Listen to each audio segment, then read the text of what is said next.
परिचय। माँ, तुम क्या कर रही हो? मैं कटलरी की पैकिंग कर रही हूँ जिन्हें मैंने कल पार्टी के लिए बाहर निकाला था। माँ, अगर तुम मुझे सिखाओगी तो मैं इसकी पैकिंग में तुम्हारी सहायता कर सकती हूँ।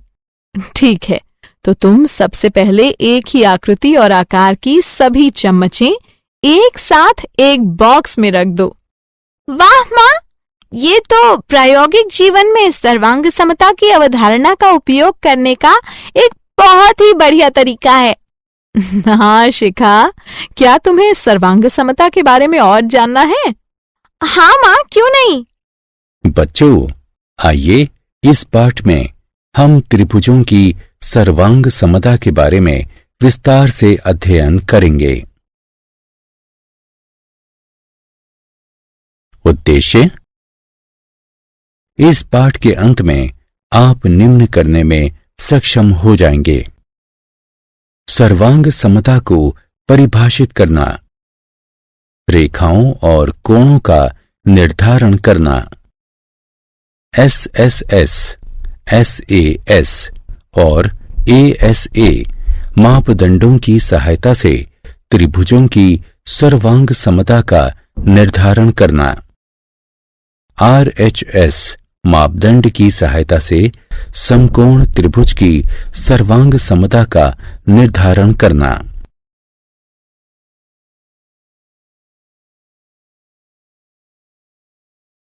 सर्वांग समता।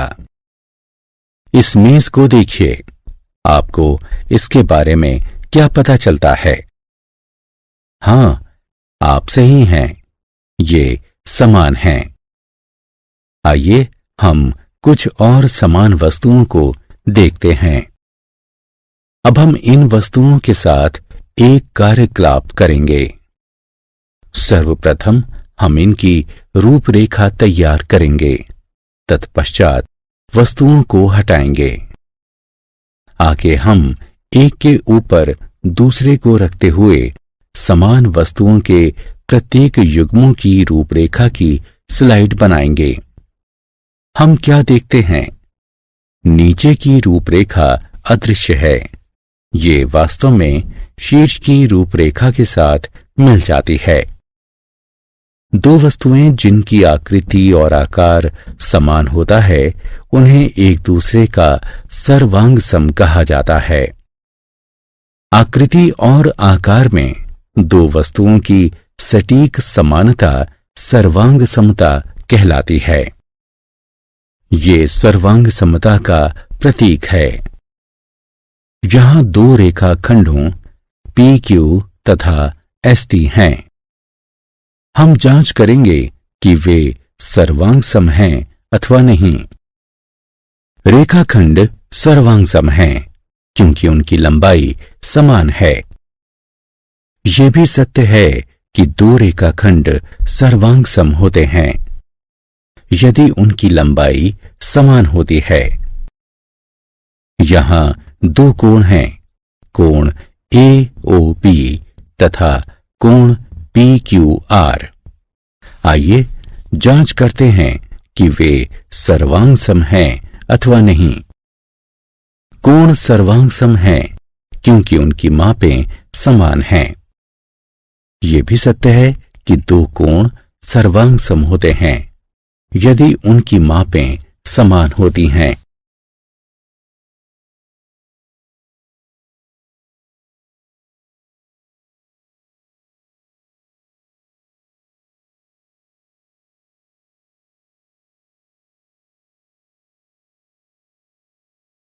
बहुत अच्छे।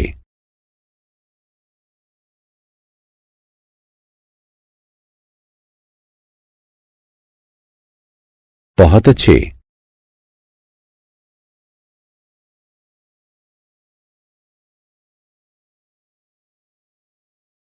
बहुत अच्छे।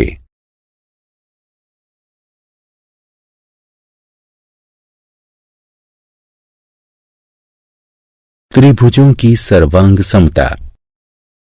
त्रिभुजों को सर्वांग सम कहा जाता है यदि वे एक दूसरे के बराबर होते हैं। दो त्रिभुजों की सर्वांग समता की जांच करने के लिए भुजाओं कोणों तथा शीर्षों का सुमेलन करते हैं। भुजा LM बराबर भुजा XY है। भुजा MN बराबर भुजा YZ। भुजा LN बराबर भुजा XZ है। कोण LMN बराबर कोण XYZ है। कोण MNL बराबर कोण YZX है। कोण NLM बराबर कोण ZXY है। शीर्ष X के संगत शीर्ष L है। शीर्ष Y के संगत शीर्ष M है। शीर्ष Z के संगत शीर्ष N है। इसलिए त्रिभुज LMN सर्वांग सम है त्रिभुज XYZ के। त्रिभुजों में सर्वांग समता निम्नलिखित की सहायता से प्रमाणित की जा सकती है। SSS सर्वांग समता कसौटी द्वारा। SAS सर्वांग समता कसौटी द्वारा। ASA सर्वांग समता कसौटी द्वारा और RHS सर्वांग समता कसौटी द्वारा। आइए एक एक कर इनका अध्ययन करें।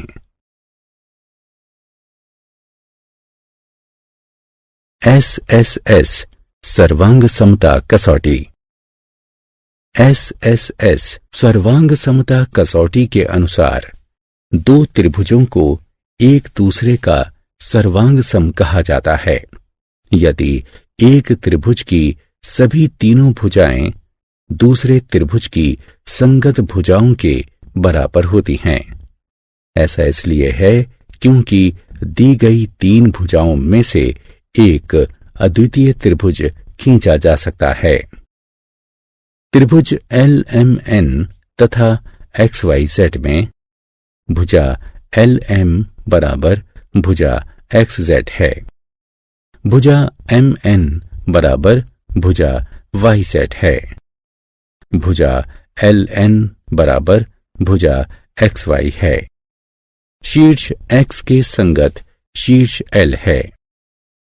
शीर्ष Z के संगत शीर्ष M है। शीर्ष Y के संगत शीर्ष N है।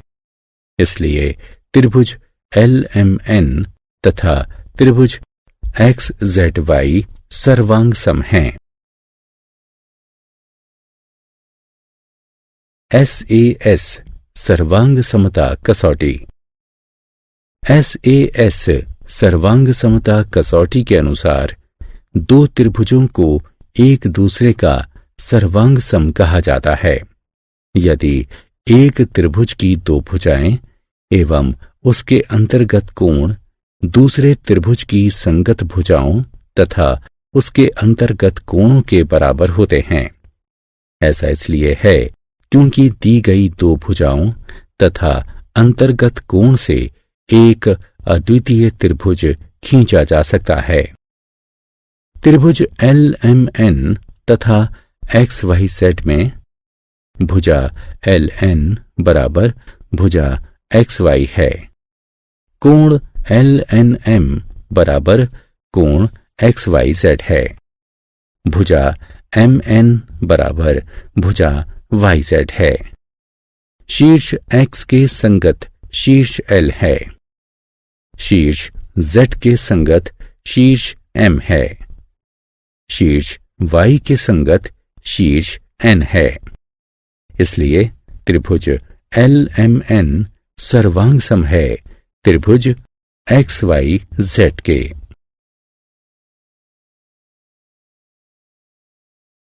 ASA सर्वांग समता कसौटी। ASA सर्वांग समता कसौटी के अनुसार दो त्रिभुजों को परस्पर सर्वांग सम कहा जाता है यदि एक त्रिभुज के दो कोण एवं सापेक्ष भुजा दूसरे त्रिभुज के संगत कोणों तथा सापेक्ष भुजा के बराबर होते हैं।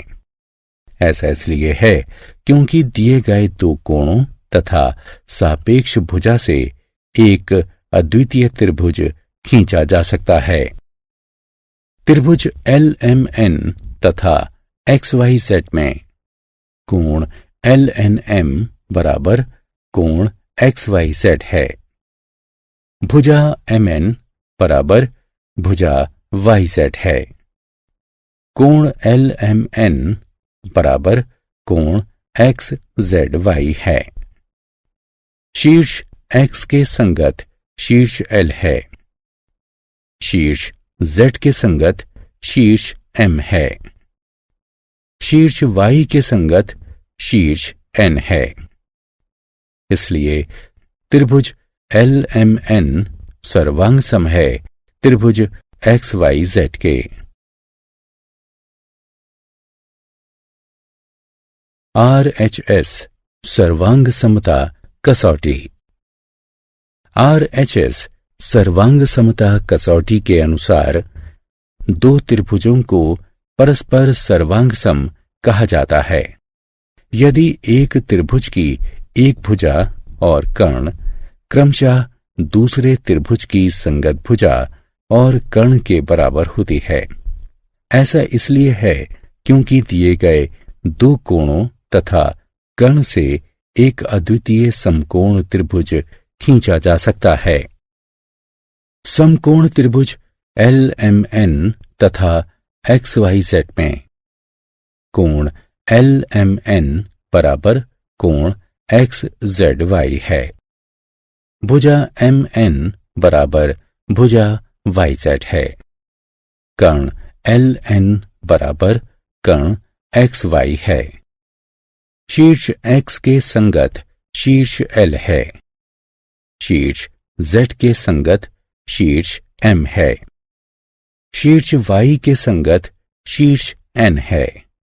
इसलिए त्रिभुज LMN तथा XZY सर्वांग सम हैं।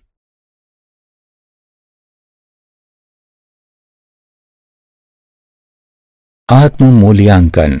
कॉलम क का कॉलम ख से मिलान करके सर्वांग सम त्रिभुजों में छूटे हुए अवयवों को पहचानिए।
बहुत अच्छे।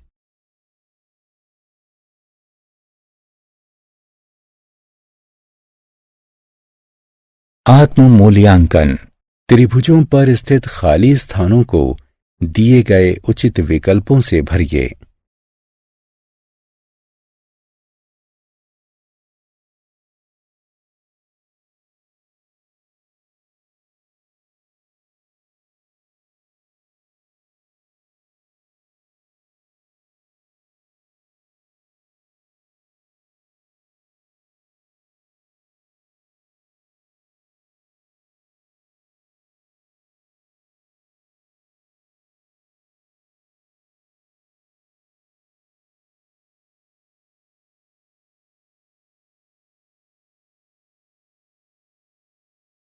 बहुत अच्छे।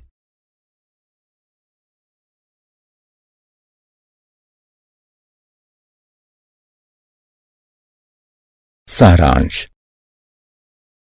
आइए हमने जो कुछ सीखा है उसे संक्षेप में दोहराएं। एक वस्तु की दूसरी वस्तु से सटीक समानता सर्वांग समता कहलाती है।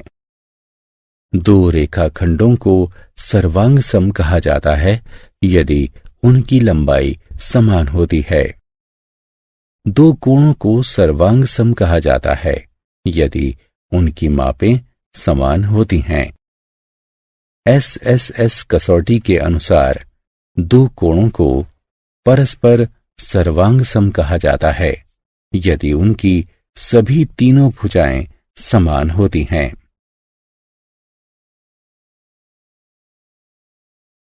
SAS कसौटी के अनुसार दो कोणों को परस्पर सर्वांग सम कहा जाता है यदि उनकी दो संगत भुजाएं एवं अंतर्गत कोण समान होते हैं।